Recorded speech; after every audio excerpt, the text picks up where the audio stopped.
August 2 முதல் நலம் காக்கும் ஸ்டாலின். உங்கள் குடும்பத்தின் நலன் அரசின் பொறுப்பு.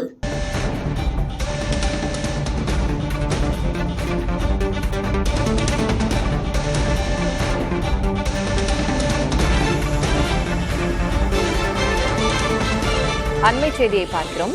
முதலமைச்சர் மு க ஸ்டாலினின் பதிவினை பார்க்கிறோம்.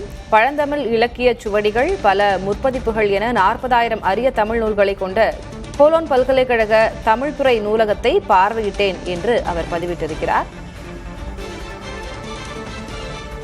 ஐரோப்பாவில் தமிழியல் ஆய்வுகளுக்கான முக்கிய மையமான கோலோன் தமிழ்துறை மூடப்படுவதை தடுக்க ஆட்சிக்கு வந்ததுமே 1.25 கோடி ரூபாய் வழங்கியது நமது அரசு என்றும் அவர் அதில் பெருமிதம் தெரிவித்திருக்கிறார். இந்நிலையில் சென்னை, மதுரையை தொடர்ந்து கோவை, திருச்சியிலும் மாபெரும் நூலகங்களை அனைவருக்குமான அறிவு மையங்களாக அமைத்து வரும் நமது முயற்சிகளுக்கு நல்லூக்கமாக இந்த கோலோன் லைப்ரரி விசிட் அமைந்தது என்றும் அவர் பதிவிட்டிருக்கிறார். கூடுதல் விவரங்களை வழங்குவதற்காக செய்தியாளர் ஸ்டாலின் இணைந்திருக்கிறார். ஸ்டாலின், முதலமைச்சருடைய வெளிநாட்டு பயணம் முக்கியத்துவம் பெறுகிறது. ஜெர்மனியில் இருக்கக்கூடிய கோலோன் பல்கலைக்கழகத்தினுடைய தமிழ்துறை நூலகத்தை பார்வையிட்டிருக்கிறார். அது குறித்து அவர் என்ன பதிவிட்டிருக்கிறார், விவரமா சொல்லுங்க. திலகவதி 10 நாள் பயணமாக ஜெர்மன் மற்றும் லண்டனுக்கு சுற்றுப்பயணம் மேற்கொண்டிருக்கக்கூடிய தமிழக முதலமைச்சர் மு க ஸ்டாலின் ஜெர்மனி நாட்டில் இருக்கக்கூடிய பழந்தமிழ் இலக்கிய சுவடிகள் மற்றும் பல முற்பதிப்புகள் என 40,000 அரிய தமிழ் நூல்களை கொண்ட கோலோன் பல்கலைக்கழக தமிழ்துறை நூலகத்தை தற்போது பார்வையிட்டிருக்க அந்த காட்சிகளை தான் நம்ம பார்த்துட்டு இருக்கோம்.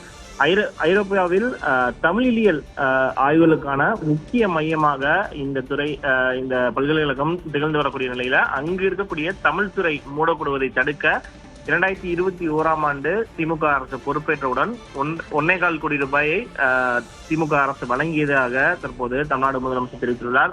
அந்த வழங்கிய தொகை தற்போது வீணாகவில்லை என்பதை இங்கு இருக்கக்கூடிய பல்கலைக்கழக பேராசிரியர்களுடைய தமிழ் ஆர்வத்தை கண்டபோது தான் அறிந்து மகிழ்ந்ததாகவும் தமிழ்நாடு முதலமைச்சர் தெரிவித்திருக்கிறார். மேலும் சென்னை, மதுரையை தொடர்ந்து கோவை, திருச்சியிலும் மாபெரும் நூலகங்களை அனைவருக்குமான அறிவு மையங்களாக தமிழ்நாடு அரசு அமைத்து வருவது நமது முயற்சிகளுக்கு நல்லூக்கமாக இந்த லைப்ரரி விசிட் அமைந்திருப்பதாகவும் தமிழ்நாடு முதலமைச்சர் தற்போது தன்னுடைய எக்ஸ் வலைதள பக்கத்தில் தன்னுடைய கருத்துக்களை பதிவிட்டிருக்கிறார்.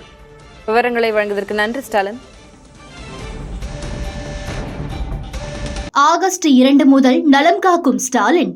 உங்கள் குடும்பத்தின் நலன் அரசின் பொறுப்பு.